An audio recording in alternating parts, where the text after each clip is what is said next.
आसमान के बादलों में वो ताकत कहाँ जो तेज सूर्य की चमक को फीका कर दे।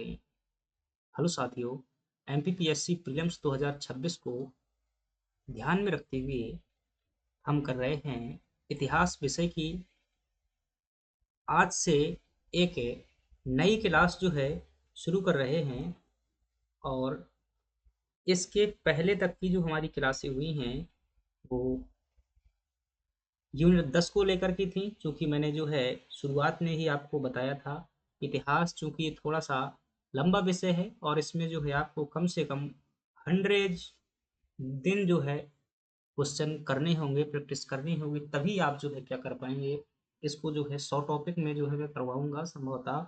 अगर कहीं होगा तो जो है कम करेंगे, लेकिन मुझे नहीं लगता इतने दिन से कम हो पाएगा। इसको थ्योरी में कराने में जो है कम से कम 4 से 5 महीने का समय लगता है। अकेले इतिहास को कराने में यदि तत्पर रूप से पढ़ा जाए तभी लगता है। तो चलिए अपनी हम क्लास की शुरुआत करते हैं। समय जो है बहुत कीमती है, समय का अभाव भी है, तो ज़्यादा बातें न करते हुए मैं इतना ही कहूँगा कि आप क्या देंगे, 100% देने का कार्य करेंगे, मेरा काम 100% करेंगे, हर दिन टेस्ट देंगे, आपकी जो है सफलता तय है। याद रखिएगा, सफलता तय है। बस आप जो है करते रहिएगा, ये भूलने नहीं देना है। याद रखना, प्रश्न जो है हमारे कंटेंट से निश्चित रूप से आएंगे। बस गलती वहाँ होगी कि अगर पढ़ कर के भी जो क्या कर दिया, गलत कर दिया, वो बड़ी गलती होगी। तो चलिए, उम्मीद है मुझे जो है सभी चीज़ें जो है सही होंगी। पेन का साइज कम है क्या, तो इसके लिए क्या कर सकते हैं हम,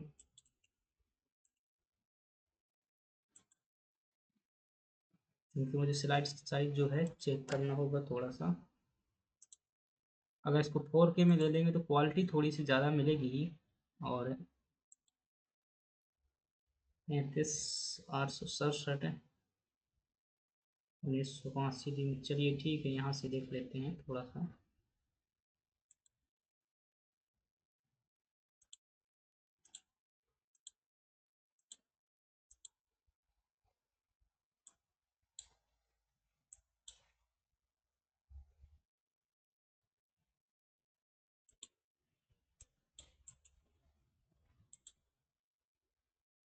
चलिए वापस आते हैं, देखते हैं अगली से जो है देखेंगे। जो है अगली क्लास से जैसा भी हो, आप जो है क्या करेंगे, अपनी की समस्या को बताते रहेंगे, अवगत कराते रहेंगे।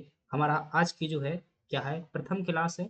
और इस क्लास में हम आज से शुरू कर रहे हैं। आपसे अनुरोध है कि किसी भी कार्य की शुरुआत से यदि आप साथ में रहेंगे तब जो है क्या है, बहुत बेहतर रहेगा। याद रखिएगा, बहुत ही बेहतर होगा। अगर किसी भी काम को अगर आप 10 दिन के टारगेट को अगर जो है अंत तक ले जाते हैं, 10 दिन के टारगेट को भी अगर अंत तक ले जाते हैं, ये निश्चित रूप से क्या है, एक बड़ी उपलब्धि है। अगर 10 दिन को ले जा सकते हैं तो 100 दिन को भी ले जाएंगे। तो हमें भी जो क्या करना है, पूरा करना है। निश्चित रूप से 100 दिन तक लगातार प्रयास करना, क्वेश्चन बनाना, कंटेंट बनाना, उसका सॉल्यूशन तैयार करना, ये सब एक लंबी प्रक्रिया होती है। यकीन मानिएगा, इन सब में जो है एक लंबे समय की आवश्यकता होती है। अगर मैं दे रहा हूँ तो आप भी दीजिएगा। यकीन मानिएगा, जितना आप पढ़ते हैं, कार्य करते हैं, जितना समय देते हैं, उससे मैं ज़्यादा देता हूँ। याद रखिएगा। चलिए अगली बात करते हैं। हमारे पास में पहला टॉपिक है प्राग इतिहास। अब यहाँ मैं परिचय और कॉन्सेप्टों की जो है समझदारी की बात नहीं करूंगा। क्लास में आपको सीधा काजू कतली मिलेगी, जो परीक्षा की दृष्टि से क्या है, इंपॉर्टेंट है। और सीधे जो है आपको क्या मिलेंगे, यहाँ पर फैक्ट मिलेंगे। एक सेकंड जो है मुझे,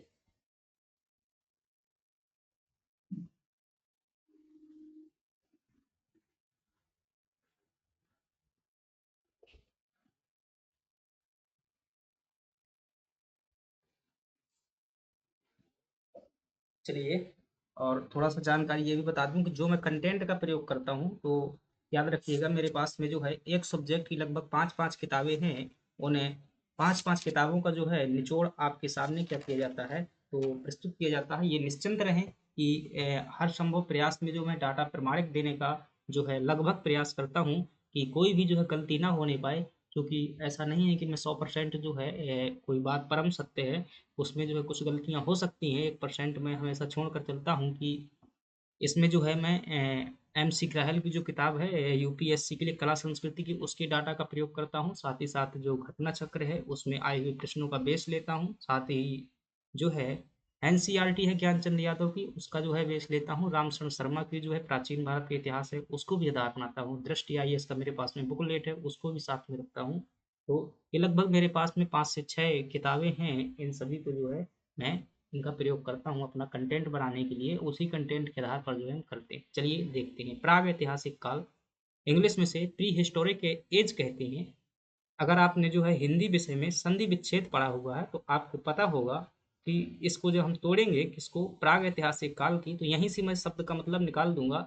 इसको तोड़ेंगे तो ये दो शब्दों में जो है निकल करके आएगा, एक शब्द होगा प्राक और प्लस जो है क्या होगा आपके पास में ऐतिहासिक शब्द होगा, ऐतिहासिक, ऐतिहासिक। और इसी से बना हुआ है ये शब्द। जब का से जो आ अलग होगा और इधर जो है ए अलग होगा तो इससे क्या बन जाता है, गा बन जाता है। ये आपकी आई थिंक यण स्वर संधि है। तो ये प्राग ऐतिहासिक काल, प्राग का मतलब क्या होता है, प्राग का मतलब होता है पहले या पुराना कह सकते हैं, पहले या इसे पुराना कह सकते हैं। ये पीडीएफ आपको मिल जाएगा, इसके लिए आप टेलीग्राम ग्रुप में ज्वाइन करेंगे। इस क्लास का जो है टेस्ट भी होगा, उसे जो है आप डेली देना है किसी भी हालत में, ठीक है। पुराना होता है और इतिहास का मतलब क्या होता है, एक वह समय जिसकी प्रमाणिक क्या होती है, जानकारी होती है, साहित्यिक और क्या होती है, अभिलेखीय साक्ष्य होती है। तो जिसके इतिहास के पहले का समय जो है उसे क्या कहते हैं, प्राक ऐतिहासिक काल कहते हैं। क्योंकि इस काल में जो है साहित्यिक प्रमाण नहीं मिलते हैं, सिर्फ जो है पाषाण, ये मतलब जो है आपके अभिलेखीय प्रमाण मिलते हैं, जैसे हार्ड कोर में जो है देखते हैं। और इसमें जो है मुख्यतः हम क्या पढ़ते हैं, पूरा का पूरा इसमें पाषाण काल जो है इसी के अंतर्गत पढ़ा जाता है, पाषाण काल हो जाएगा आपका। और इसमें जो है हम पढ़ते हैं ताम्र पाषाण काल भी पढ़ते हैं, ताम्र पाषाण काल भी इसी के अंतर्गत पढ़ा जाता है। इसी के अंतर्गत जो है लौह युग भी पढ़ते हैं, लौह युग भी इसी के अंतर्गत पढ़ा जाता है। साथ ही साथ जो है क्या पढ़ते हैं हम, सिंधु घाटी सभ्यता को इसी के अंतर्गत रखा जाता है, सॉरी आद्य ऐतिहासिक काल में वो आ जाती है। तो इतनी चीजें जो है हम यहाँ पर पढ़ेंगे। अब चूंकि इस काल में जो है लिखित साक्ष्य हमारे पास में साहित्य के रूप में नहीं है, यहाँ से हमें वो समय देखने को मिलेगा कि मानव का विकास किस प्रकार से हुआ, किस प्रकार से उन्हें अपनी जर्नी शुरुआत की, और किस प्रकार से जो है छोटी छोटा जो समाज था, व्यक्ति थे, लोग थे, कैसे उन्होंने जीवन सीखा। उसको हम कहानी के रूप में तो नहीं बता सकते, क्योंकि इस पर चर्चा करने के लिए कम से कम 6 क्लासें लेनी पड़ेगी। जो मैं हर टॉपिक पर चर्चा करूंगा तो यहाँ पर परीक्षा उपयोगी कंटेंट होगा। चलिए देखते हैं। पहला प्रश्न आपके सामने है, ध्यान रखिएगा। मैं प्रश्न की व्याख्या बहुत अच्छे तरीके से करूंगा। आप जो है चाहें तो ऐसा कंटेंट आपको कहीं पर नहीं मिलेगा कि एक साथ जो है परीक्षा उपयोगी तथ्य एक जगह पर मिल जाए, ऐसा कोई किताब नहीं बनाती है, याद रखेंगे। और वो समझते हुए तो आप इसका पीडीएफ में बाद में जो है रिवीजन जरूर करेंगे, क्योंकि मैं रिवीजन के भाव से भी बहुत सारा कंटेंट बनाता हूँ। आपके पास में प्रश्न है कि पुरातात्विक प्रमाणों के अनुसार पशुपालन का आरंभ हुआ था। क्या हुआ था, पशुपालन का आरंभ हुआ था। तो देखेंगे हम एक चीजों को समझेंगे। देखिए, जब आरंभ की बात की जाए कि किस समय पर किस चीज का आरंभ होता है, तो मैं हर स्लाइड में उसकी व्याख्या करूंगा। तो आप देखेंगे जब हम पाषाण काल की बात करते हैं, किसकी, पाषाण काल की बात करते हैं, और इस पाषाण काल को मुख्यतः कितने भागों में बांटा जाता है, तो आप क्या कहेंगे सर, 3 भागों में बांट देते हैं। कितने भागों में मुख्य रूप से बांट देते हैं, 3 भागों में बांट देते हैं। कहो वो 3 भाग जो है कौन कौन से हैं, इसमें हाईलाइटर चलाकर देखते हैं भाई कैसा चलेगा, देखिए क्या। हम्म, चलिए नहीं देखते हैं। तो आपसे पूछे पाषाण काल में कौन कौन से 3 भाग हैं, आप सबसे पहला कहेंगे कि सर एक है आपका जो है पुरा पाषाण काल, यानी कि पहले का पाषाण काल। और फिर है एक आपका मध्य पाषाण काल। और एक है फिर आपका नव पाषाण काल। आपसे अगर प्रश्न पूछा जाए कि आग का आविष्कार किस काल में हुआ था, क्या अगर पूछा जाए आग का आविष्कार किस काल में हुआ था, तो आप क्या कहेंगे, पुरापाषाण काल में हुआ था। अगर आपसे पूछा जाए कि पशुपालन का जो है प्रारंभ किस काल में हुआ था, किस काल में हुआ था, तब आप क्या बताएंगे कि मध्य पाषाण काल में हुआ था। और आपसे अगर पूछा जाए कि कृषि का प्रारंभ जो है, कृषि और स्थायी जीवन जो है ये कब से शुरू हुआ था, तब आप क्या बताएंगे, स्थायी जीवन जो है ये शुरू हुआ था आपका नवपाषाण काल से। 3 प्रश्न आपको याद रखना है बहुत अच्छे तरीके से। तो हम 3 प्रश्न कंप्लीट किए। अब जो है थोड़ी सी और हम क्या करते हैं, इसकी व्याख्या करते हैं। और व्याख्या में क्या देखते हैं कि पशुपालन का जो है क्या हुआ है, प्रारंभ हुआ है। पशुपालन के कहीं ना कहीं से जो है क्या है, क्या क्या प्रश्न पूछे जाते हैं और देख लेते हैं। तो एक प्रश्न आपसे पूछा जाता है कि प्रथम पालतू पशु कौन था। प्रथम जो है पालतू पशु कौन था जिसको जो है मानव द्वारा क्या बनाया गया था, पालतू बनाया गया था। तो आप याद रखेंगे कुत्ता जो क्या था वो प्रथम पालतू था, जिसको क्या बनाया गया था, पालतू पशु के रूप में प्रयोग किया गया था। दूसरा प्रश्न पूछता है आपसे कि इसके साक्ष्य कहाँ से प्राप्त हुए हैं, पशुपालन के साक्ष्य कहाँ से प्राप्त हुए हैं। तो हमेशा आप इसमें जो है 2 स्थानों को याद रखेंगे। पहला स्थान याद रखेंगे, आदमगढ़ को याद रखेंगे, क्या आदमगढ़ को ध्यान रखेंगे। और आदमगढ़ जो है ये मध्य प्रदेश के होशंगाबाद जिले में पड़ता है। कहाँ पर पड़ता है? होशंगाबाद जिले में पड़ता है। और इसकी खोज जो है 1964 में जो है आर बी जोशी द्वारा इसकी क्या की गई थी? खोज की गई थी। इसके द्वारा आर बी जोशी द्वारा जो इसकी खोज की गई थी। और दूसरा जो स्थान है उसका नाम है बागौर। बागौर से भी क्या हुए हैं आपके पशुपालन के प्रमाण प्राप्त हुए हैं। और बागौर कहाँ पर स्थित है? राजस्थान में स्थित है। इतनी बातें आपको क्या कर लेनी है? पशुपालन के बारे में हमेशा याद रखें। चलिए हम आगे बढ़ जाते हैं। आपके प्रश्न का सही जवाब क्या होगा कि पशुपालन का प्रारंभ कब हुआ था? तो आप क्या बताएंगे? मध्य पाषाण काल में प्रारंभ हुआ था। अगर व्याख्या में मजा आ जाए तो अंत तक जुड़िएगा। आप किसी भी एग्जाम की तैयारी करते हो, यकीन मानिए पटवारी से लेकर आईएएस तक के, नेट जेआरएफ यूपीएससी किसी की भी तैयारी करते हैं, उन सभी के लिए आपका क्या होने वाला है? ये कंटेंट होने वाला। दूसरा प्रश्न है, किस मध्य पाषाण काल स्थल से हड्डी के औजार प्राप्त हुए हैं? तो देखिए औजार को लेकर के प्रश्न जो है आपसे पूछा गया है। अब औजार जानते हैं कि सुरक्षा के क्या होते थे? साधन होते थे। और यह औजार जो है मुख्यतः पत्थर से बनाए जाते थे, परंतु समय समय पर जो है इनमें क्या किए गए? परिवर्तन किए गए। और इन औजारों को जो है कई जगह हड्डियों से भी बनाया गया। तो आपसे प्रश्न पूछा जा रहा है किस स्थल से हड्डी के औजार प्राप्त हुए हैं? किससे प्रश्न पूछा जा रहा है? हड्डी के औजारों को लेकर के प्रश्न जो है पूछा जा रहा है।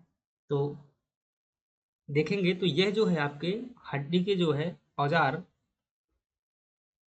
थोड़ा सा विस्तृत अध्ययन मैं करने के लिए सोच रहा था, क्योंकि जब भाई एक्सप्लेन करना होता है तो बहुत सारी चीज़ें दिमाग में होती हैं, तो उन कौन सी चीज़ों को जो है एक्सप्लेन किया जाए कि जो है उपयोगी रही। अति शीघ्र सोचना होता है तो कई बार सोचने में समय लग जाता है। तो हड्डी के औजार की जब बात करते हैं तो एक व्यक्ति हैं जिनका नाम है क्या? जी आर शर्मा। ये क्या है? एक रिसर्चर हैं। इन्होंने व्यापक रिसर्च की हुई है इस फील्ड में, हड्डी के उपकरण खोजने में। शायद पीएचडी के इनका विषय जो है प्राग ऐतिहासिक काल से इन्होंने पीएचडी की होगी शायद, इसीलिए। तो इन्होंने जी आर शर्मा है, इन्होंने जो है उत्तर प्रदेश के 3 स्थलों पर जो है खुदाई की हुई थी। कहाँ पर? उत्तर प्रदेश के 3 स्थलों पर इन्होंने खुदाई की हुई थी। पहले स्थल का नाम था, और ये जो है, सॉरी मैंने क्या बताया, इन्होंने जी आर शर्मा ने महदहा की खुदाई की हुई थी। कौन से स्थल की? महदहा की जो है खुदाई की हुई थी। और ये महदहा नाम का स्थल जो है उत्तर प्रदेश में स्थित है। कहाँ पर स्थित है? उत्तर प्रदेश में स्थित है। और इस महदहा में जो है 3 क्षेत्र इन्होंने खोजे हुए थे। एक का नाम था बूचड़ खाना क्षेत्र। क्या नाम था? बूचड़ खाना वाला क्षेत्र। और जो दूसरा क्षेत्र था उसका नाम था कब्रिस्तान क्षेत्र। ठीक है, कब्रिस्तान क्षेत्र जो है इन्होंने क्या है खोजा हुआ था। एक जो था कब्रिस्तान क्षेत्र था, कब्रिस्तान क्षेत्र था, कब्रिस्तान जहाँ पर कब्र जो क्या की जाती हैं, वो किए जाती हैं। और इसके अलावा तीसरा स्थान था उनका जो है एक झील वाला जो है स्थान था। कौन सा स्थान था? झील वाला जो है स्थान था। अब इन्होंने जो है ये जो आपका बूचड़ खाना वाला क्षेत्र है, कौन सा क्षेत्र है? बूचड़ खाना वाला क्षेत्र है। तो इसमें जो है इन्होंने बहुत सारे औजार खोजे। क्या खोजे? बहुत सारे औजार खोजे। और इन्हीं औजार की बात की जाए, साथ ही साथ आभूषण की भी बात करें। किसकी? औजार और आभूषण, इन दोनों चीज़ों का जो है इन्होंने यहाँ पर खोज निकाला था। और अंततः निष्कर्ष निकाला था कि हड्डियों से बने हुए, क्या? हड्डियों से बने हुए, हड्डी से बने हुए औजार सबसे ज़्यादा मात्रा में अगर पूछा जाए तो ये जो है ये किससे किससे बने होते थे? एक तो हड्डी से बने होते थे, दूसरे जो है सींग से भी जो है बनाए जाते थे। तो हड्डी और सींग से बने हुए औजार जो है इन्होंने यहाँ से खोजे हुए थे। सबसे ज़्यादा मात्रा में भारत में प्राप्त हुए हैं। कहाँ से? महदहा से प्राप्त हुए हैं। और महदहा कहाँ पर पड़ता है? उत्तर प्रदेश में पड़ता है। इस महदहा में 3 क्षेत्र थे। बूचड़खाना वो स्थान होता है जहाँ पर जो है गाय या पशुओं को क्या किया जाता है? काटा जाता है। मतलब उनका जो है जैसा भी अपन सिस्टम चलता रहा वो प्राचीन काल में, शायद मांसाहारी लोग रहे होंगे, वर्तमान में बूचड़खाने हैं। हालांकि मध्य प्रदेश सरकार ने इस पर बैन लगाया अभी हाल ही में।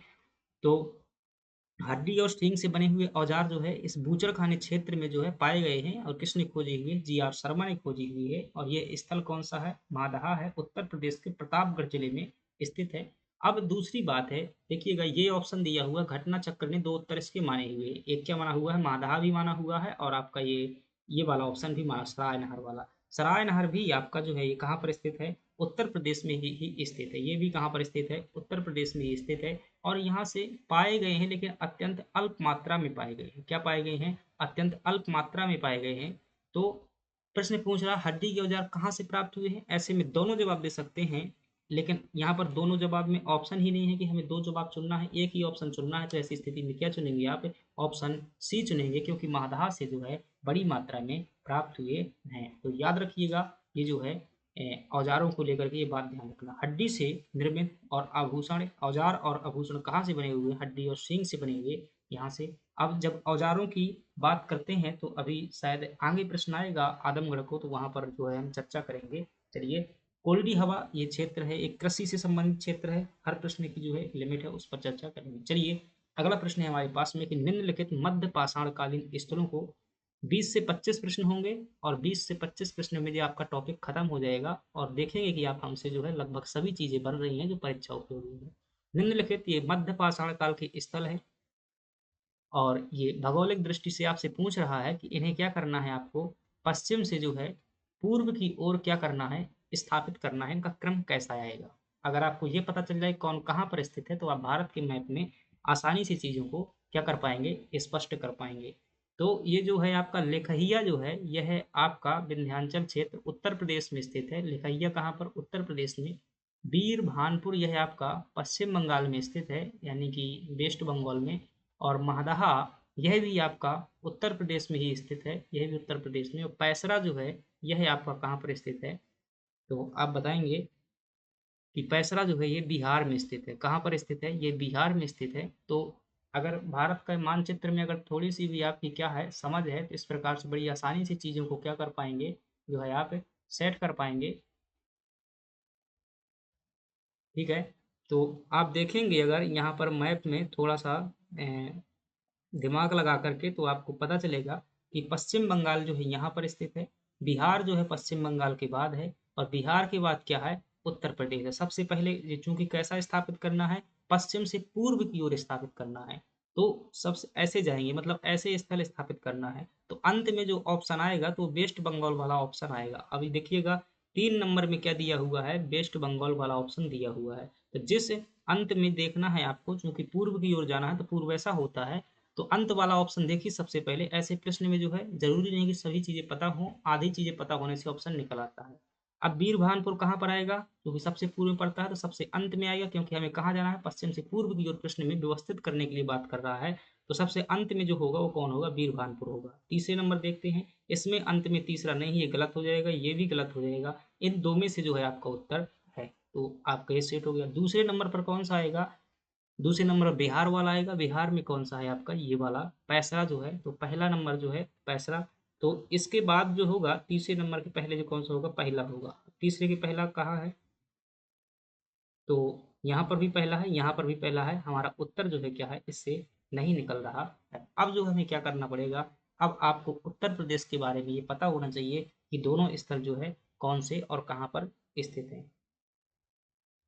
क्या मैंने चीज़ें सही सेट की हुई है? कहीं ऑप्शन गलत तो नहीं है? 2 4 1 3 2 लिखा उत्तर प्रदेश, और ये पैसरा। आपका जो सही होगा 4 2 1 3 जो है ये आपका सही हो रहा है। ठीक है, ये वाला सही हो जाएगा। तो हालांकि देखिए कठिन प्रवृत्ति का प्रश्न है, वही कहाँ पूछा गया है? यूपी ARO में पूछा गया है। क्योंकि अगर आप उत्तर प्रदेश के हैं तब तो बहुत अच्छे सटीक पे वो कर देंगे, लेकिन आप जो उत्तर प्रदेश के नहीं, ध्यान रखिएगा मध्य प्रदेश के हैं, तो आपको जो है उत्तर प्रदेश की इतनी जानकारी की जरूरत नहीं है। जब MP के बारे में ऐसा क्वेश्चन आएगा तो वहाँ पर तो ये चीज़ें आपने सेट की और ये आपका उत्तर हो जाएगा। चलिए, तो आप इसमें क्या ध्यान रखें? लेखहिया नाम का जो ये स्थल है, यहाँ पर जो है बहुत बड़ी मात्रा में क्या प्राप्त हुए हैं? कंकालों के जो है भंडार प्राप्त हुए हैं। भी अगले प्रश्न आएगा, वहां पर इसकी चर्चा करेंगे। अगला प्रश्न है हमारे पास में कि किस स्थल से एक ही कब्र से 3 मानव कंकाल प्राप्त हुए हैं? कौन सा वो स्थान है जहाँ से एक कब्र से 3 मानव स्थान प्राप्त हुए हैं? तो उसका आपका सही जवाब क्या हो जाएगा? दमदमा जो है आपका क्या हो जाएगा? सही जवाब हो जाएगा। अब देखिएगा, दमदमा के बारे में जो है आपको कुछ चीजें याद करनी है। कौन सी चीजें याद करनी है? दमदमा के बारे में जो है याद रखना है।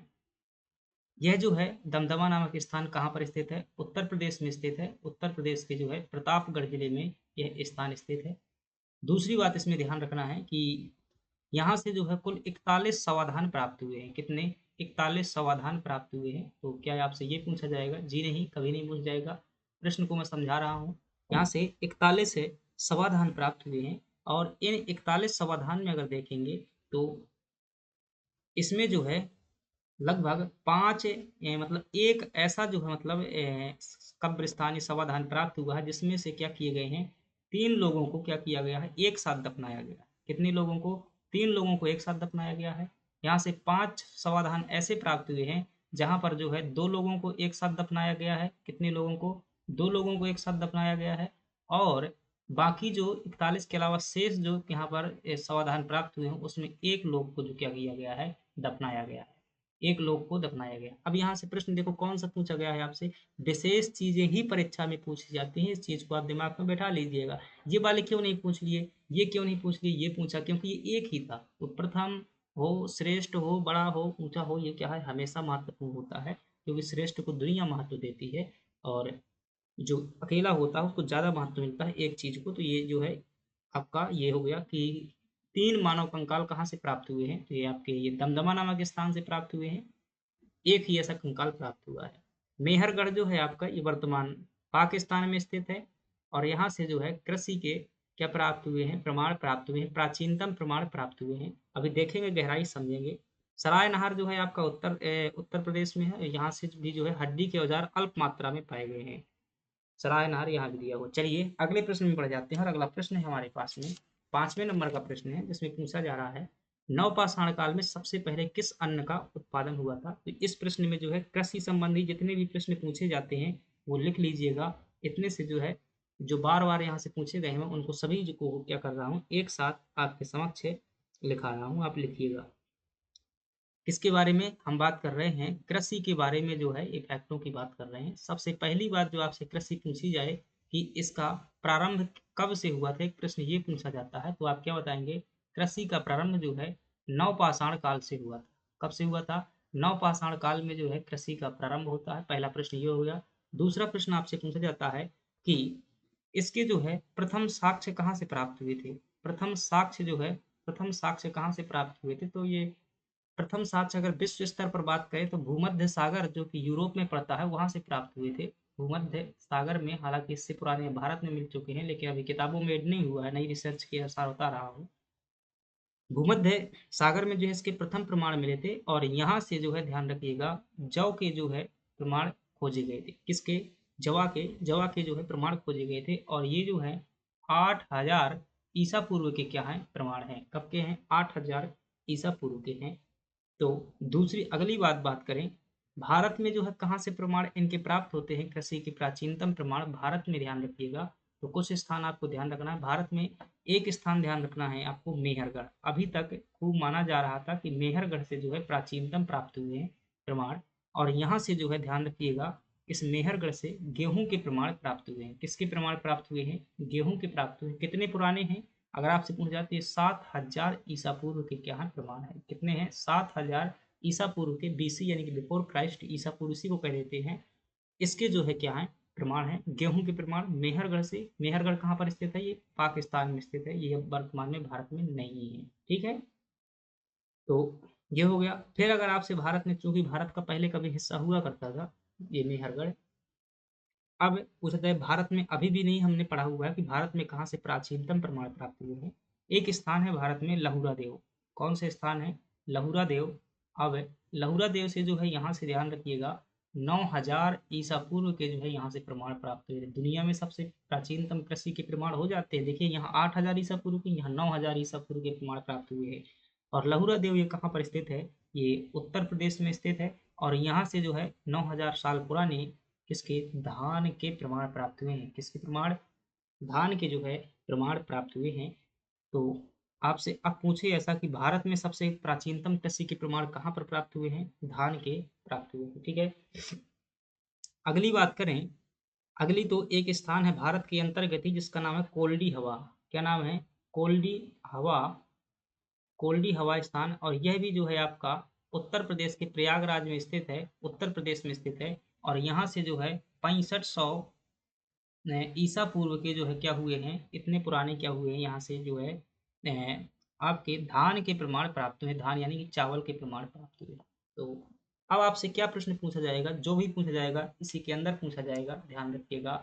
आपसे प्रश्न पूछता है कि मानव द्वारा सबसे पहले किस अन्न का उत्पादन हुआ था, तो ध्यान रखिएगा सबसे पहले जो है भूमध्य सागर में जौ का उत्पादन हुआ था, तो ये आपका क्या हो जाएगा, सही जवाब हो जाएगा। लेकिन अब पूछा जाए कि गेहूँ के कितने कौन सबसे पुरानी फसल है, तो आप इसके अनुसार कल्पना कर सकते हैं।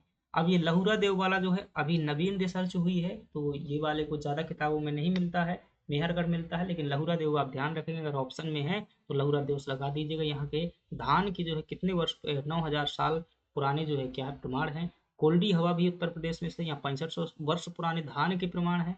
आपसे गेहूं के प्राचीनतम प्रमाण पूछे तो मेहरगढ़ में चले जाएंगे, तो अपने हिसाब से इन्हें याद कर लीजिएगा चीज़, जब आपके दिमाग में सेट हो जाएंगी तो आप आसानी से प्रश्न सॉल्व कर पाएंगे। चावल के जो है प्राचीनतम प्रमाण यहाँ पर सब लिखे हुए हैं। तो जो जौ है सबसे पहले इसे जो है यव कहा जाता था, प्राचीन काल में क्या कहते थे, यव कहते थे। चावल को जो आई थिंक क्या कहा गया है भाई, चावल को पता नहीं, ब्री ही शब्द जो है ये एक शब्द है, गेहूं के लिए शायद प्रयोग हुआ है, ब्री ही शब्द जो है गेहूं के लिए प्रयोग हुआ। चलिए आगे बढ़ जाते हैं और अगला प्रश्न है हमारे पास में, मानव सभ्यता का सर्वप्रथम साक्ष्य किस घाटी से प्राप्त हुआ है, मानव सभ्यता का पूछ रहा है। तो देखिएगा, मानव के जब विकास की हम बात करते हैं ना, तो मानव का विकास कुछ इस प्रकार से हुआ कि सबसे पहले जो मानव आया हुआ था वो कौन था, रामा पिथेकस जो है, पिथेकस नाम का मानव जो है क्या था, ये सबसे पहले आया हुआ था। और इसके प्रमाण जो है कहाँ से प्राप्त होते हैं, अफ्रीका से प्राप्त होते हैं। तो कई बार प्रश्न आ जाता है कि मानव के जो है प्रथम प्रमाण कहाँ से प्राप्त होते हैं, तो अफ्रीका महाद्वीप से। लगातार यह विकास चलता रहता है और एक मानव आता है जिसका नाम है होमो इरेक्टस। क्या नाम है, होमो इरेक्टस।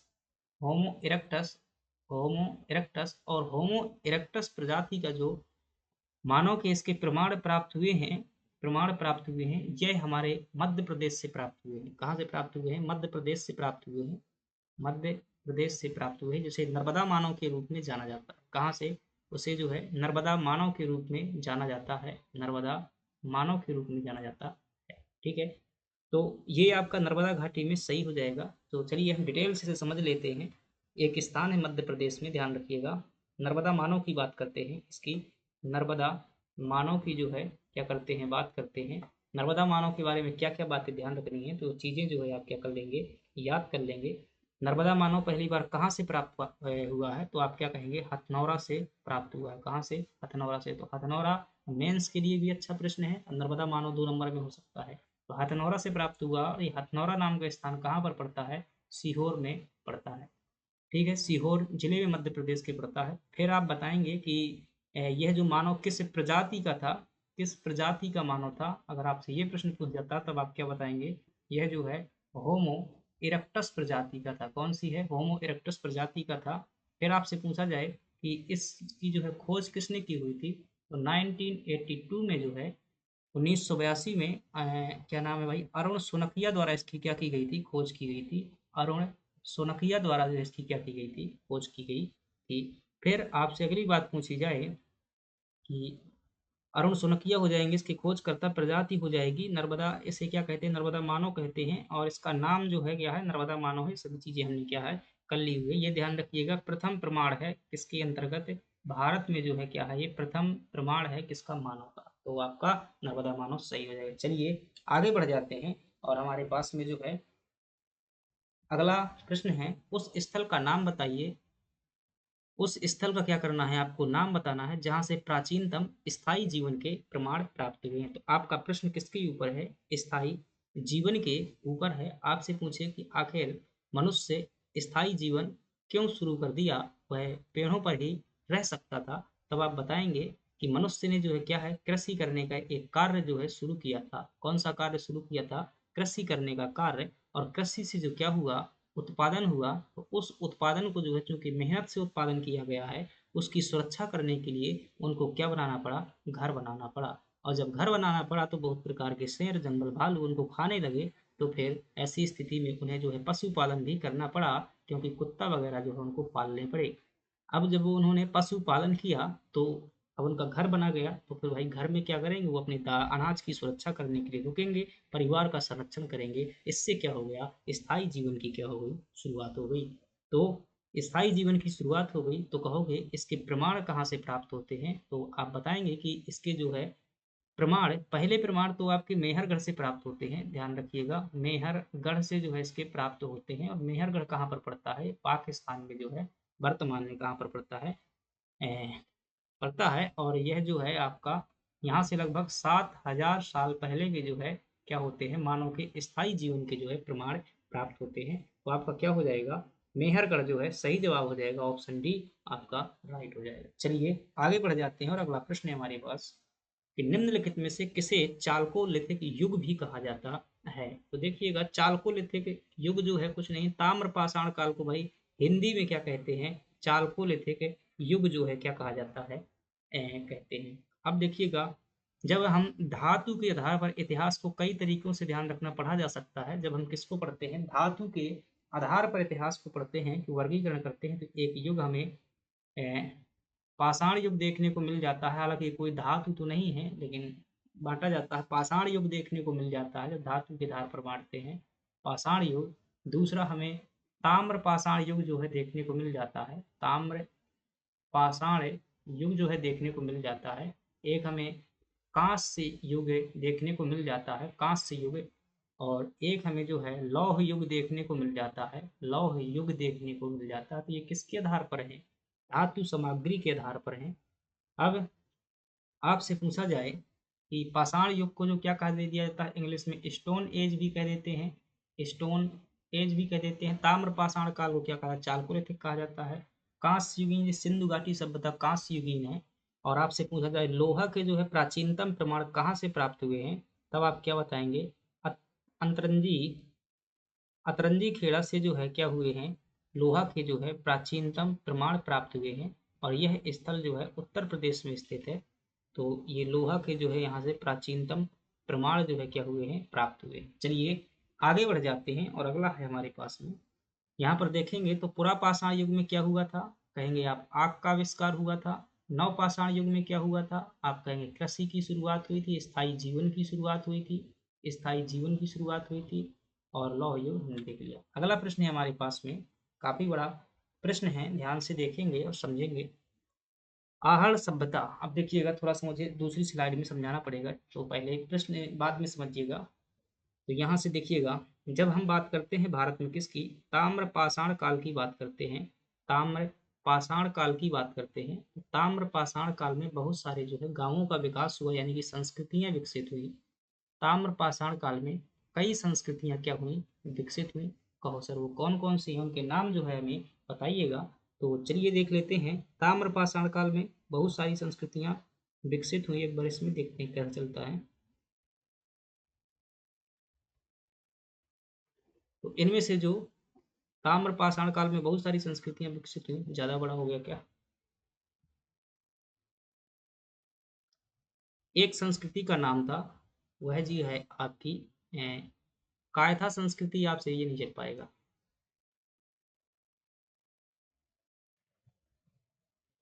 चलिए एक संस्कृति आपसे पूछे कि कायथा संस्कृति, सीधा सा प्रश्न हो सकता है कि कायथा संस्कृति का संबंध किस युग से है, तो आप क्या बताएंगे? क्योंकि कायथा मध्य प्रदेश में है तो ये ताम्रपाषाण कालीन संस्कृति है। एक संस्कृति है आहड़ संस्कृति। कौन सी संस्कृति? आहड़ संस्कृति है। एक संस्कृति है जिसका नाम है मालवा संस्कृति, मालवा। एक संस्कृति है जिसका नाम है मालवा संस्कृति। और एक संस्कृति है जिसका नाम है जौरवे संस्कृति। क्या है? जौरवे संस्कृति। तो ये जो है चार संस्कृतियां, आहड़, मालवा, जोरवे और कायथा, ये चार संस्कृतियां किससे संबंधित हैं?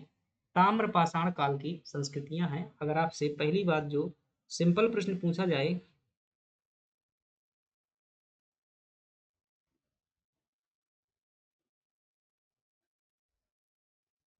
कि कायथा संस्कृति कहाँ पर स्थित है, तब आप क्या बताएंगे कि मध्य प्रदेश में जो है कायथा संस्कृति स्थित है।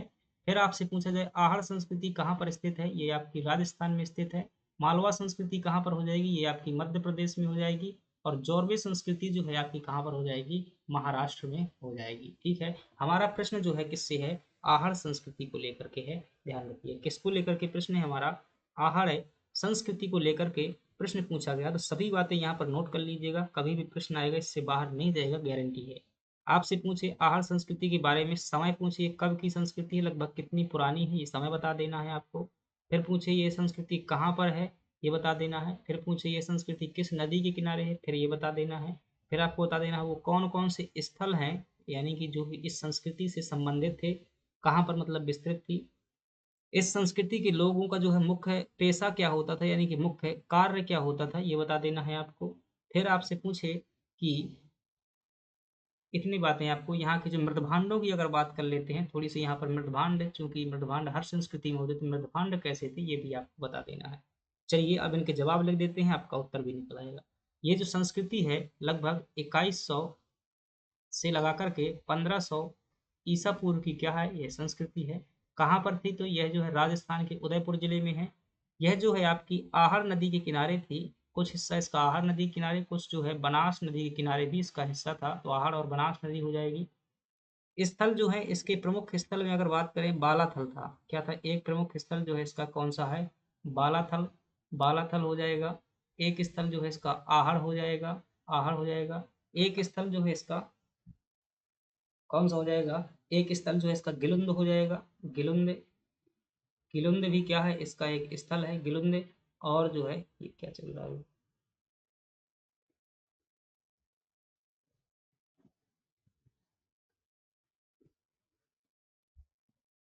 चलिए ये हट भी नहीं रहा है, गिलुंद हो जाएगा। और एक जो स्थल है आपका यहाँ पर है, एक स्थल और है बालाथल, आहड़, गिलुंद। और एक स्थान जो है और यहाँ पर देखने को मिलता है गणेश्वर, ये 2 नंबर में आने का पूरा चांस है।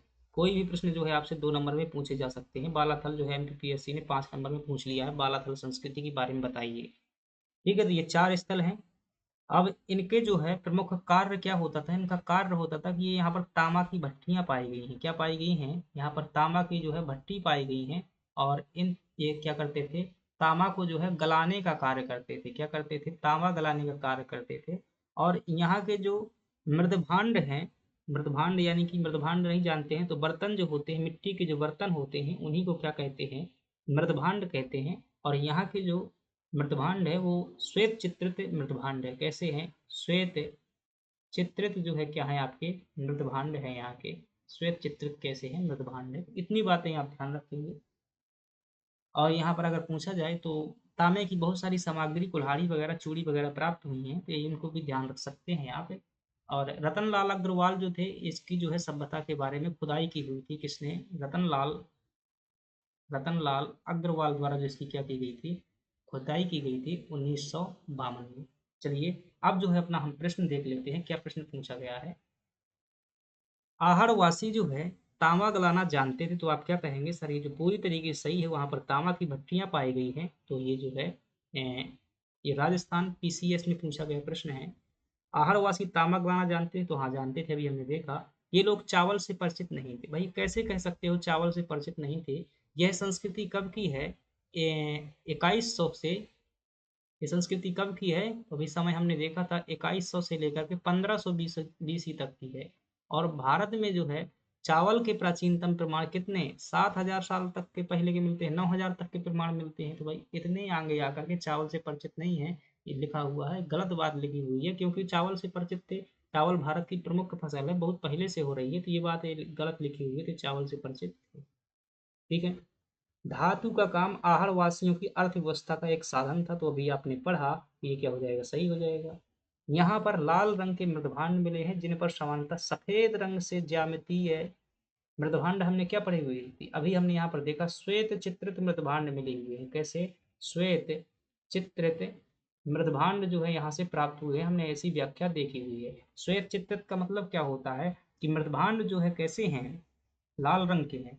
मतलब लाल रंग का ऐसे क्या है भाई, मटका है, ऐसे लाल रंग का जो है, मैंने कलर लाल नहीं लिया हुआ है। और उसके ऊपर जो चित्र बने हुए हैं, इस प्रकार से धारी बनी हुई है या चित्र बने हुए हैं, फूल पत्ती जो भी बनी हुई हैं, वो कैसी हैं, सफेद रंग की है। प्रश्न ऐसा कह रहा है। और हमने क्या पढ़ा है, श्वेत चित्रित मृदभांड, यानी कि ऐसे मृदभांड जिनके ऊपर सफेद चित्र हैं। तो ये कथन भी आपका क्या है, सही है। तो क्या पूछ रहा है, विचार कीजिएगा। अब बताना है कौन से सही है, तो हम 1 3 4 जो है सही है, ऑप्शन में दिया है क्या कहीं, 1 3 4, ए ऑप्शन जो है आपका क्या हो जाएगा, सही हो जाएगा। चलिए आगे बढ़ जाते हैं। और अगला प्रश्न है हमारे पास में कि निम्नलिखित में से किस पुरा स्थल पर पाषाण संस्कृति से लेकर हड़प्पा संस्कृति तक के आवृत्ति पाई गई है। तो आप बताएंगे कि वह स्थान जो है आपका कौन सा है जहाँ से पाषाण संस्कृति यानी कि पाषाण काल से लेकर हड़प्पा सभ्यता तक के जो है प्रमाण पाए गए हैं, वो स्थान कौन सा है? मेहरगढ़ है। और मेहरगढ़ से हम कई बार पढ़ चुके हैं, इसके जो है यहाँ पर जो है पाकिस्तान में स्थित है। और यहाँ पर दो चीज़ों के प्रमाण जो हमें देखने को मिल जाते हैं। एक कृषि के जो है भारत में प्राचीनतम प्रमाण देखने को मिलते हैं। अब जो है लहुरा देव भी हो गया है, तो लहुरा देव के बाद कहेंगे जो है, लहुरा देव के बाद जो है इसमें दूसरा स्थान आता है, क्योंकि यहाँ से जो है कृषि के जो प्रमाण मिले हुए हैं वो 7,000 साल पुराने हैं, यानी कि 7,000 ईसा पूर्व के हैं। और लहुरा देव के कितने हैं? 9,000 ईसा पूर्व के हैं। यहाँ से जो है स्थायी जीवन के भी प्रमाण मिले हुए हैं। दो प्रमाणों के लिए मेहरगढ़ स्थल जाना जाता है, स्थायी जीवन के प्रमाण। कालीबंगा ये कहाँ पर स्थित है? तो आप क्या बताएंगे? राजस्थान में। कोट दीजिए, ये आपका पाकिस्तान में स्थित है। आलमगीरपुर उत्तर प्रदेश में। अभी एमपीपीएससी मेंस में एक प्रश्न आ गया भाई, उत्तर प्रदेश में सिंधु घाटी सभ्यता के दो स्थल बताइएगा। एक आलमगीरपुर है, और आलमगीरपुर हड़प्पा सभ्यता का क्या था? सबसे पूर्वी स्थल भी था, याद रखिएगा, पूर्वी स्थल भी था। प्रश्न पूछा गया है, आपका जो है जवाब हो गया। चलिए आगे बढ़ जाते हैं और यहाँ देखते हैं।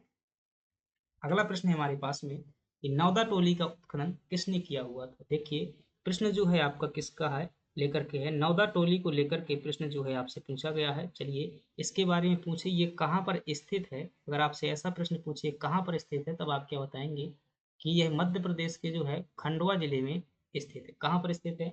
मध्य प्रदेश के खंडवा जिले में स्थित है। नदी कौन सी हो जाएगी? तो आप क्या बताएंगे? यह जो है नर्मदा नदी के किनारे स्थित है। फिर आपको इसमें ध्यान रखना है, नौदा टोली में आपसे पूछे इसका जो खनन कार्य किया था, यानी कि यहाँ की जो खोज की हुई थी इस स्थान की, किसने की थी? एक प्रोफेसर थे पूना के, जिनका नाम था प्रोफेसर HD संकालिया। ध्यान रखिएगा, हर बात इंपॉर्टेंट है। आप MP के हैं और MPPSC एग्जाम की तैयारी करें, तो HD संकालिया जो है क्या थे? प्रोफेसर थे, और उनकी टीम जो है यहाँ पर आई हुई थी, संकालिया, HD संकालिया। इन्होंने ही क्या किया हुआ था, यहाँ पर जो है नौदा टोली की क्या की हुई थी? खोज की हुई। तो HD संकालिया आपका क्या हो जाएगा? सही हो जाएगा। और यह जो है एक क्या है? ताम्र पाषाण कालीन स्थल है। कौन सा स्थल है? ताम्र पाषाण स्थल है, जो कि मालवा संस्कृति का हिस्सा हुआ करता था, नौदा टोली। तो इतनी बातें आपको क्या कर लेनी है, यहाँ पर ध्यान कर लेनी है। HD मतलब होता है HD संकालिया, ये शॉर्ट नाम है। हसमुख धीरज लाल संकालिया इनका क्या है? पूरा नाम है, ध्यान रखें। PV लाल, ये बहुत इंपॉर्टेंट नाम लिखा हुआ है। तो इन्होंने जो है भारत में हस्तिनापुर की खुदाई करवाई थी। हस्तिनापुर की बड़े मतलब अभी भी रिसर्च चल रही है, महाभारत की जो है मतलब सिद्ध किया जा रहा है कि हस्तिनापुर जो है महाभारत से जुड़ा हुआ है, इसके प्रमाण ढूंढे जा रहे हैं, तो रिसर्च चल रही है।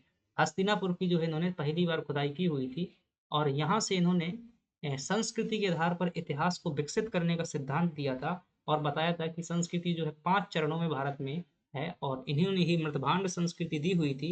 यहीं से ही पहली बार जो है गैरिक मृतभांड प्राप्त किए गए थे। क्या? गैरिक मृतभांड, यानी कि इनमें जो है कोई विशेष प्रकार की पेंटिंग नहीं हुई थी, सादा मृतभांड इन्हें कह सकते हैं। तो मृतभांडों का नाम जो है इनसे जुड़ा हुआ है, हस्तिन बीबी लाल। चलिए अगली बात करते हैं। बृहद पाषाण संस्कृति की पहचान की जाती है। तो देखिए जब भारत में क्या चल रहा था, नव पाषाण काल था। कौन सा काल था? नव पाषाण काल था। इसी समय जो है दक्षिण भारत में, कहाँ पर? दक्षिण भारत में एक संस्कृति विकसित हुई, और उस संस्कृति में ऐसी परंपरा विकसित हुई कि जब लोग क्या हो जाती थी, उनकी डेथ हो जाती थी, यानी कि मृत्यु हो जाती थी, तो मृत्यु के बाद में जो है उन्हें मतलब दफनाया जाता था, या यूं कहे जलाया जाता था। तो उनके मृतक स्तंभ के रूप में बहुत बड़े बड़े पत्थरों का प्रयोग किया गया। क्या किया गया? बहुत बड़े बड़े पत्थरों का प्रयोग किया गया, ऐसे चिन्ह के रूप में जो है, मृतक चिन्ह के रूप में, स्मृति चिन्ह के रूप में बहुत बड़े बड़े पत्थर गाड़ दिए गए। इसी को क्या कहा गया? बृहद पाषाण संस्कृति कहा गया है।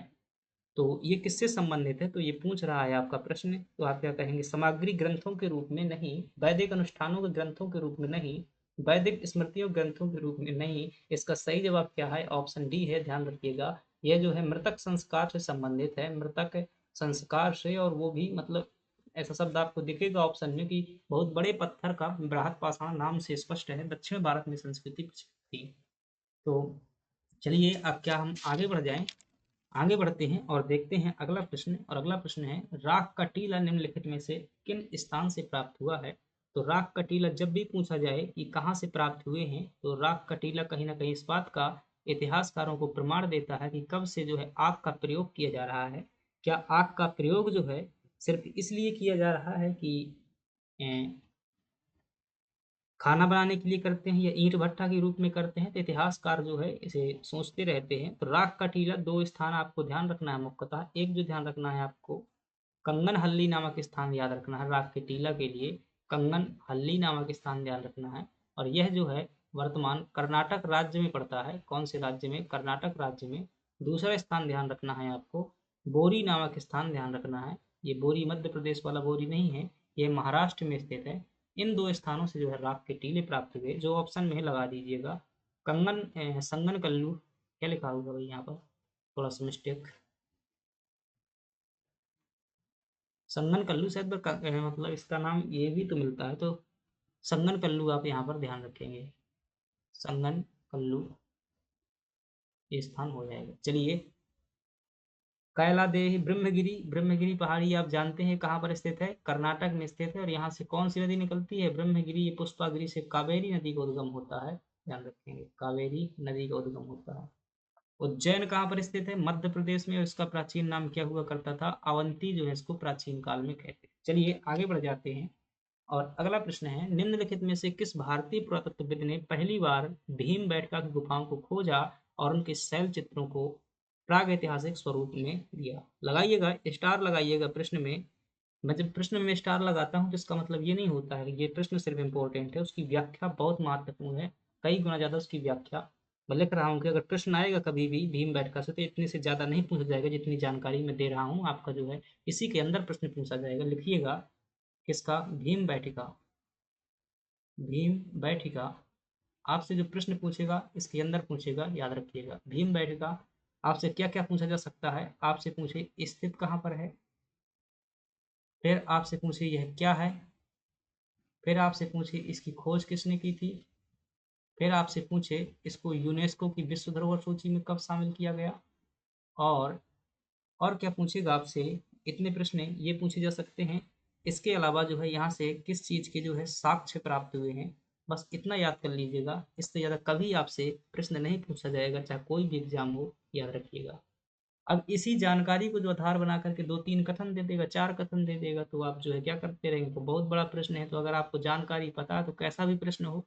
स्थिति कहाँ पर है ये ध्यान रखिएगा, रायसेन जिले में स्थित है। और रायसेन जिला जो है मध्य प्रदेश में पड़ता है। तो मध्य प्रदेश के रायसेन जिले, स्थान का नाम याद रखिए, कई बार आ सकता है ये भी। उबैदुल्लागंज में, अब्दुल्लागंज में स्थित है। ये कहाँ पर स्थित है? अब्दुल्लागंज में। अब्दुल्लागंज में जो है यह पड़ता है। रायसेन जिले के अंतर्गत एक स्थान है अब्दुल्लागंज, वहाँ पर जो है गुफाएं पड़ती हैं।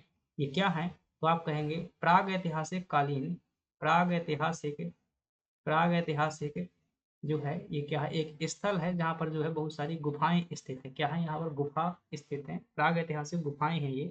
इनकी खोज जो है ध्यान रखेंगे 1957 में जो है वी एस वाकड़कर द्वारा की गई थी। वी एस वाकड़ यानी विष्णु श्रीधर वाकड़कर, वाकड़कर वाकड़कर द्वारा की गई थी। और यूनेस्को की, मतलब ये जो है दुनिया का, ध्यान रखिएगा, सबसे प्राचीनतम स्थान है ऐसा। इस क्या है? सबसे प्राचीन स्थान है जहाँ पर जो है मानव के मतलब कुछ गतिविधियों के क्या मिलते हैं? प्रमाण मिलते हैं कि मानव कुछ मतलब कार्य करता था। यहाँ पर जो है इसी इसी महत्व को ध्यान में रखते हुए यूनेस्को ने जो 2003 में क्या कर दिया? विश्व धरोहर सूची में शामिल कर दिया। और यहाँ पर साक्ष्य क्या मिले हुए हैं? मानव के जो है कार्यों से संबंधित साक्ष्य मिले हैं। जैसे कार्य कौन से? शिकार का कार्य हो जाएगा, किस प्रकार से शेरों का शिकार कर रहे हैं, तीर का प्रयोग करते हैं, धनुष का प्रयोग करते हैं, ऐसे प्रमाण जो है यहाँ से चित्र के मिले हुए हैं। साक्ष्य क्या मिले हुए हैं? यहाँ से चित्र मिले हुए हैं। और ये चित्र जो है उन गुफाओं पर बने हुए हैं, याद रखिएगा। क्या प्रश्न पूछा गया है कि उनके शैल चित्रों को प्रमाणित किया था, किसने किया था यानी कि खोजा था? तो क्या नाम बताएंगे आप यहाँ पर? H D Sankalia. किससे संबंधित है? एच डी संकालिया भी हमने पढ़ा हुआ था। और इन्होंने जो है नौदा टोली की खोज की हुई थी। नौदा टोली, और नौदा टोली कहाँ पर स्थित है? आपके खंडवा में स्थित है। विष्णु श्रीधर वाकड़कर आपका क्या हो जाएगा? सही हो जाएगा, सी ऑप्शन जो है आपका सही हो जाएगा। चलिए आगे बढ़ जाते हैं। और अगला प्रश्न है, गैरिक मृतभांड संस्कृति का नामकरण कहाँ हुआ था। तो देखिए गैरिक मतलब सीधी सी मैं बात करूं, मृदभांड देखिएगा यहाँ पर पहले समझ लीजिएगा थोड़ा सा, एक शब्द जिसका नाम है मृदभांड। और मृदभांड को मैं शुद्ध भाषा में समझाने के लिए बर्तन लिख रहा हूँ। बर्तन ये कौन से हैं? मिट्टी के बर्तन हैं। अब ये मृदभांडों का पहले ये समझ लीजिए किस किस लिए इनका प्रयोग किया जाता था प्राचीन काल में, तब आप जो इसका कॉन्सेप्ट आपके दिमाग में बन जाएगा।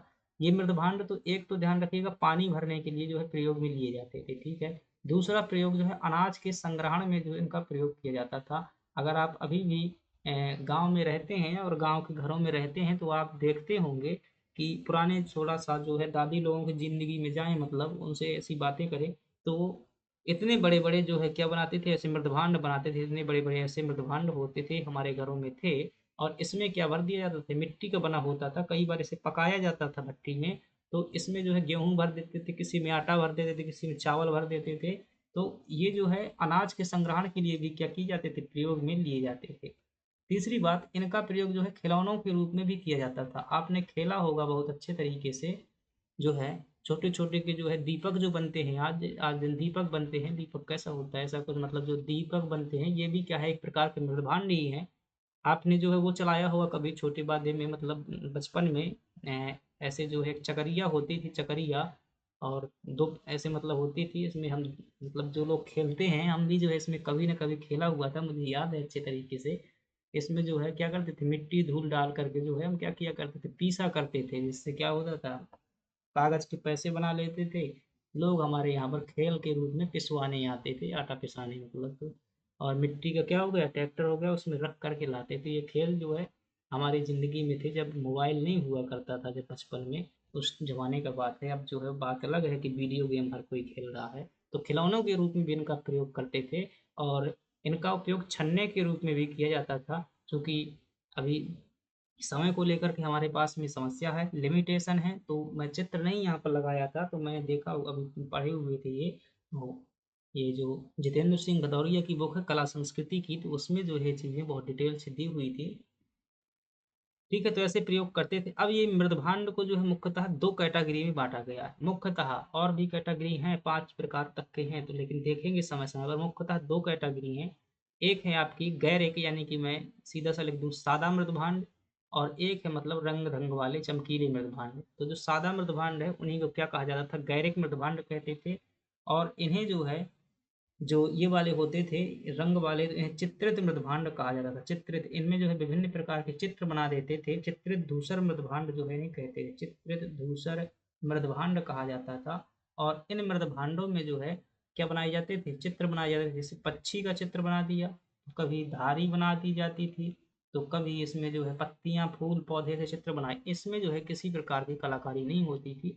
ये जो है लाल रंग के होते थे, पूरे के पूरे लाल रंग के होते थे। मिट्टी पक जाती थी आग में तो लाल रंग के हो जाते थे। आई होप चीज़ें आपको समझ में आ रही होंगी। तो ये सबसे पहले जो है इनका खोज हुई थी ना, तो ये हस्तिनापुर में हुई थी। और मैंने एक नाम बताया हुआ था, उसका नाम क्या था, बीबी लाल के निर्देशन में ये जो है खोज हुई थी। और अभी देखेंगे 5 चरण में संस्कृतियों को इन्होंने बांटा हुआ था। जैसे कि गैरिक मृदभांड संस्कृति, चित्रित धूसर मृदभांड संस्कृति, उत्तरी कौले। बाद में क्या होगा, इनमें जो है धारीदार बन जाएंगे तो काले पॉलिसीकृत मृदभांड कहलाएंगे। और फिर कुषाण संस्कृति, मध्यकालीन संस्कृति, इसमें बांटा गया है। तो चलिए, हस्तिनापुर आपका सही जवाब हो जाएगा। अगले प्रश्न की बात करते हैं। दक्षिण भारत में महाराष्ट्र के लोग मृतकों के घर मृतकों के घर व फर्श के नीचे किस तरह रखकर दफनाए जाते थे। मतलब सीधी सी बात है कि जब वो दफनाते थे लोग तो किस क्रम में दफनाते थे, ध्यान रखिएगा। उत्तर से दक्षिण के क्रम में दफनाया जाता, मतलब कि जैसे इस प्रकार से मुंडी हो जाएगी। ये मैं जो बना रहा हूँ ये क्या है, मतलब कोई व्यक्ति है जिसकी डेथ हो चुकी है, ठीक है, डेथ हो चुकी है, दादाजी हैं, तो इनकी क्या हो चुकी है, डेथ। इस प्रकार से इन्हें दफनाया जाता था। कैसे जो है, इस प्रकार से इन्हें दफनाते थे।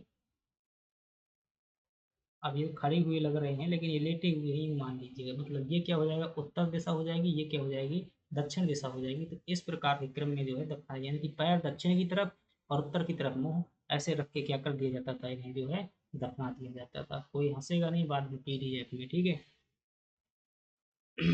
अब दफनाने के बाद में कई जगह से देख क्या होगा, दादाजी जो क्या है मान लीजिएगा भाई, मांसाहारी थे। क्या थे, मांसाहारी थे। तो इनके साथ में क्या करती है, तो बकरे को ही दफना दिया जाता है। ले दादाजी जो है उन स्वर्ग पर क्या करते रहना, खाते रहना। अब ये मान लीजिए तम्बाकू खाते थे, गुटखा खाते थे, तो फिर ये क्या किया जाएगा, इनके साथ में थैलिया को पूरी की पूरी सुपारी उपारी वगैरह सब कुछ रख दिया जाएगा, उसी कहाँ कब्र में रख दिया जाएगा। अगर ये दादाजी को कुत्ता बहुत प्यारा था, मतलब पालतू कुत्ता था और वो इन्हें बहुत रोटी खिलाते थे, तो ऐसा लोग पहले मानते थे कि मतलब ये कैसे जिएंगे स्वर्ग में, तो कुत्ता को भी मार के इसी में डाल देते हैं, तो क्या हो जाएगा, वो जो है वहीं पर उसके साथ में रहेगा और वहीं पर जो क्या करते रहेंगे, शिकार करते रहेंगे। लेकिन देखिए धीरे धीरे क्या होता है, तार्किकता का विकास होता है। आप कल्पना कीजिए उस जमाने में बात हो रही है जहाँ पर जो है बहुत कुछ भी नहीं था, वहाँ पर ये जमाना नहीं था, वो कपड़े पहनना ही वहाँ मुश्किल हो जाता था। ऐसे धीरे धीरे समाज में विकास होता है, बहुत समय लगा है हमें विकसित होने में। अब कल्पना कीजिए जहाँ कोई एक दूसरे को नहीं जानता था, कौन माता पिता है, कौन भाई बंधु है, कौन रिश्तेदार है, कुछ नहीं है। अब धीरे धीरे में क्या हुई, संस्कृति का विकास हुआ। तो आज जो लोग बात करते हैं ना तकनीकी विज्ञान और विकास के, उसमें बात करते हैं कि भाई कल्चर संस्कृति क्या होती है। तो आज वही कारण है कि किसी को किसी से मतलब नहीं है, तो ये लगाव जो होता है ना, लगाव लगाव होता है, यानी कि इमोशन होते हैं जो एक दूसरे से, वो संस्कृति का हिस्सा है। और ये इतने समय में विकसित नहीं हुआ है, इसमें जो है हजारों सैकड़ों वर्ष लग गए हैं तब भी विकसित हुआ है। ठीक है, वरना यही लोग जो है पहले क्या कर देते थे, कच्चा खा जाते थे मार के। जो है आदि मानव लोग होते थे जो है शुरुआती जीवन में, करे हमें तो क्या है भाई, भूख लगी है, खा जाएंगे तो नहीं खा जाएंगे। ठीक है, तो आज भी देखते हैं जो पशु पक्षी होते हैं, तो वह भी क्या कर लेते हैं, हालांकि धीरे धीरे उनमें भी इमोशन का विकास होता है, तो वैसे ही चलता रहता है। चलिए आगे बढ़ जाते हैं। महाराष्ट्र में जब भी बात आए तो आपको दो स्थान हमेशा याद में आना चाहिए। एक जो है जौरवे संस्कृति महाराष्ट्र में याद आना चाहिए। कौन सी संस्कृति, जौरवे संस्कृति, जो कि ताम्र पाषाण काल की है। सीधा सा प्रश्न आएगा कहाँ पर है जौरवे संस्कृति, ताम्र पाषाण काल की है। फिर आपको हमेशा ध्यान आना चाहिए एक गांव जिसका नाम है बोरी, और बोरी से क्या हुए थे, यहाँ से राख का टीला प्राप्त हुआ था महाराष्ट्र में। फिर एक बात और आपको ध्यान आना चाहिए, इनाम गांव। इनाम गांव कौन सा गांव, इनाम गांव। और इनाम गांव किस लिए जाना जाता है, मानव बस्ती के प्राचीनतम प्रमाण, मानव बस्ती के प्राचीनतम प्रमाण कहाँ से प्राप्त हुए हैं, तो बताएंगे इनाम गांव। चलिए आगे बढ़ जाते हैं। निम्नलिखित में से किस स्थल से मानव के कंकाल के साथ कुत्ते को दफनाए जाने के साक्ष्य प्राप्त हुए हैं, तो वो प्रश्न आ ही गया, जो मानव के साथ कुत्ते का कंकाल प्राप्त हुआ है, इसका मतलब क्या है, मानव के साथ कुत्ता दफनाया था। तो उसका सही जवाब क्या हो जाएगा, बुर्ज होम। और ये बुर्ज होम कहाँ पर स्थित है, जम्मू कश्मीर में स्थित है। कहाँ पर, जम्मू कश्मीर में स्थित है। और यहाँ से जो है मानव को साथ में कुत्ते को दफनाए जाने के प्रमाण मिले हुए हैं। और कुछ क्या, जम बुर्ज होम से कुछ बातें और याद रखनी है ना। तो एक बात और याद रखिएगा बुरजहोम से, कि यहाँ से अगर पूछे आपसे गर्तावास के साक्ष्य भारत में कहाँ से प्रमाण प्राप्त हुए हैं, गर्तावास। गर्तावास जानते हैं, मतलब इसे मैं तोड़ता हूँ फिर संधि विच्छेद इसका करता हूँ। इसका मतलब होता है गर्त प्लस आवास, गर्त प्लस आवास। गर्त का मतलब होता है फ्रेंड्स गड्ढा, गड्ढा। आवास का मतलब होता है घर। तो जहाँ क्या, जहाँ गड्ढे में लोग लोग रहते थे, तो पहले पुराने जमाने में लोग जो है झोपड़ी बनाने की बजाय गड्ढा खोद लेते थे, ऊपर से जो है घास फूस रख लिया, उसमें रहते थे। ये गर्तावास कहलाता है। चीजें समझ में आ रही है ना।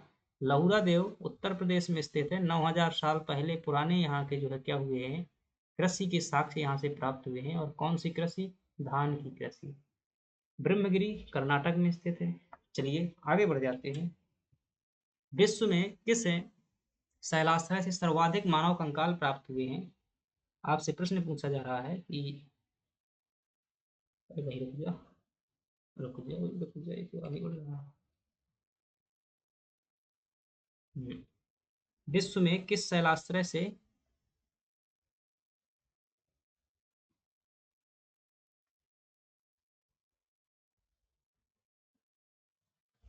सर्वाधिक जो है मानव के कंकाल मिले हुए हैं, तब आप क्या बताएंगे कि, देखिएगा ये स्थल जो आपका नाम है इसका ये है, सही जवाब हो जाएगा लेखैया से जो है क्या प्राप्त हुए हैं, सर्वाधिक मानव कंकाल प्राप्त हुए हैं। तो देखिएगा कुछ स्थान देखिएगा, मैं एक स्थान लिख रहा हूँ आपके सामने, सराय नहर। क्या लिख रहा हूँ, सराय नहर।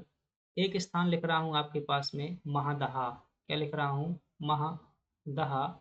और एक स्थान आपके सामने लिख रहे हैं हम दमदमा। क्या लिख रहे हैं, दमदमा। और एक स्थान आपके सामने लिख रहे हैं बुर्ज होम। ठीक है, बुर्ज होम। तो इनकी एक एक दो दो बातें क्या कर लीजिएगा, रट लीजिएगा। आपसे पूछे सराय नहर से क्या प्राप्त हुई है, यहाँ से हड्डी के जो है, हड्डी के क्या प्लस जो है सींग से बने हुए औजार प्राप्त हुए हैं, औजार और आभूषण। क्या औजार और आभूषण, लेकिन यहाँ की जो है थोड़ी मात्रा में प्राप्त हुए, महदहा से जो है ये भर भर के प्राप्त हुए हैं, खूब बड़ी मात्रा में, मतलब ज्यादा मात्रा में यहाँ से प्राप्त हुए हैं, ज्यादा मात्रा में। दमदमा जो है, दमदमा से क्या हुआ था कि यहाँ से जो है त्रियुगीय, तीन लोगों को साथ में, मतलब तीन लोगों को एक साथ दफनाने के साक्ष्य कहाँ से प्राप्त हुए थे? दमदमा से। बुर्ज होम में जो है क्या प्राप्त हुआ था, तो आप क्या बताएंगे? बुर्ज होम में अभी हम वहां से पढ़ कर आ रहे हैं, गर्तावास के यहाँ से जो है क्या हुए हैं? साक्ष्य प्राप्त हुए हैं, मानव के साथ जो है, मानव के साथ कुत्ता को दफनाए जाने के प्रमाण मिले हैं। और एक स्थान है लेखैया, लेखैया से जो है सर्वाधिक मानव कंकाल प्राप्त हुए हैं। यह उत्तर प्रदेश में स्थित है और मध्य पाषाण काल का ये स्थल है, विंध्याचल पहाड़ी के अंतर्गत पड़ता है, विंध्याचल पहाड़ी के अंतर्गत ये स्थित गुफा है। चलिए आगे बढ़ जाते हैं और अगला प्रश्न है हमारे पास कि भारतीय पुरातत्व सर्वेक्षण निम्नलिखित विभागों मंत्रालय में से किसके अधीन कार्य करता है? तो देखिएगा, भारतीय पुरातत्व सर्वेक्षण को लेकर के 1 से 2 प्रश्न पूछे जाते हैं। आपसे पूछे कि यह जो विभाग है, जो भारतीय पुरातत्व विभाग है, भारत में इसकी पहली बार स्थापना कब की गई थी? 1861 में। और किसने की हुई थी? तो आपसे पूछे तो आप क्या बताएंगे? अलेक्जेंडर द्वारा की गई थी, अलेक्जेंडर कनिंघम द्वारा जो है इसकी स्थापना की गई थी। इसलिए भारत में जो है पुरातत्व का जनक किसे कहा जाता है? पुरातत्व सर्वेक्षण का जनक किसे कहते हैं? अलेक्जेंडर कनिंघम को कहते हैं। और यह जो है विभाग जो है संस्कृति मंत्रालय के अंतर्गत आता है। कौन से मंत्रालय के अंतर्गत? संस्कृति मंत्रालय के अंतर्गत। ए ऑप्शन आपका सही हो जाएगा। चलिए आगे बढ़ जाते हैं, और भारतीय पुरातत्व का जनक किसे कहते हैं? ये प्रश्न अभी हमने किया, अलेक्जेंडर कनिंघम को, क्योंकि 1861 में इन्होंने क्या की हुई थी? भारत में विभाग की स्थापना की हुई थी। जेम्स प्रिंसेप पूछे अगर आपसे कि जो अशोक के अभिलेख थे उनकी भाषा को जो है समझने का कार्य पहली बार किसने किया हुआ था? जेम्स प्रिंसेप थे। अगली बात करें, राष्ट्रीय मानव संग्रहालय कहाँ पर स्थित है? तो राष्ट्रीय मानव संग्रहालय यह जो है मध्य प्रदेश के भोपाल में स्थित है। कहाँ पर? भोपाल में। और 1982 में इसकी स्थापना हुई थी। चार्ल्स कोरिया जो है इसके क्या थे? चार्ल्स कोरिया इसके क्या थे? वास्तुकार थे। यह जो है भारत में सबसे बड़ा संग्रहालय है, ध्यान रखिएगा, भारत में क्या है? सबसे बड़ा संग्रहालय है। और इसका जो वर्तमान में नाम है इंदिरा गांधी राष्ट्रीय मानव संग्रहालय, जो इसका नाम है राष्ट्रीय मानव संग्रहालय, इसका क्या है? नाम है। ठीक है। तो और ये बात करें तो ये भारत भवन, सॉरी, चलिए तो क्या हो जाएगा सही जवाब? भोपाल हो जाएगा। ये क्या है हमारे जो है, इतने ही प्रश्न थे आज। तो इनसे जो है 20 प्रश्न या 25 प्रश्न का जो है आपको क्या मिल जाएंगे? टेस्ट में होंगे, यही ऐसे प्रश्न होंगे, तो आप जो है इन्हें अच्छे से पढ़ लीजिएगा। चलिए लाइक कीजिएगा, सब्सक्राइब कीजिएगा, टेलीग्राम ग्रुप में टेस्ट के लिए ज्वाइन कीजिएगा, आपको पीडीएफ वहीं पर मिलेगा, वहाँ जुड़ जाएगा। चलिए थैंक यू। और रेगुलर जरूर पढ़ना है किसी भी